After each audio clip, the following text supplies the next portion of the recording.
Այստեղ ընդդիմությունը պարբերաբար քաղաքագետներ դիտարկում են մոլդովական սցենարի կիրառման մասին, որն է այդ սցենարը, որ առանցքային ուժերից մեկին չի գրանցում կենտրոնական ընտրական հանձնաժողովը կամ իշխանությունը ստեղծում է արհեստական խոչընդոտներ այն ուժերի համար, որոնք ակնհայտորեն հետաքրքրվածություն ունեն ընտրողների կողմից եւ օգնում է լրացուցիչ գործիքակազմով ոչ օրինական իշխանության վերարտադրությանը։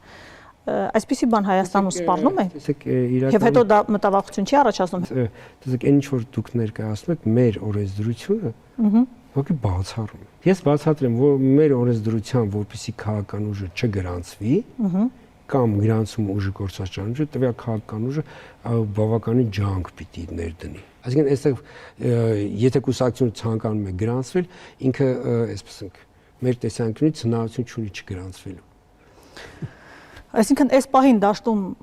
հայտ ներկայացնողներին ակնհայտորեն դուք չեք տեսնում որևէ ուժ, որը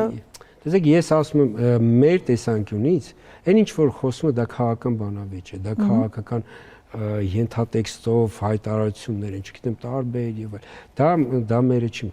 Կենտրոնական ընտրական հանձնաժողովը քաղաքականությամբ չի զբաղվում, կենտրոնական ընտրական հանձնաժողովը չեզոք է եւ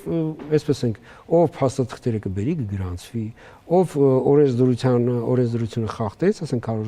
Արշավի փուլում։ Ինքը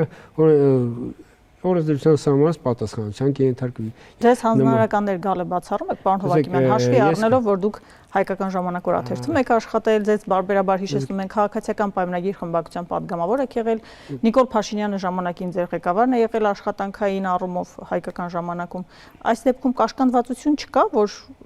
չեք կարողանա չանել մի բան, որը կուզի իշխանությունը։ Տեսեք, եթե դուք այս օրինակ 22 թվականին, երբ որ ընտրվում է այս նույն հարցը, որ տալիս են, ես ասում եք ապրենք կտեսնենք։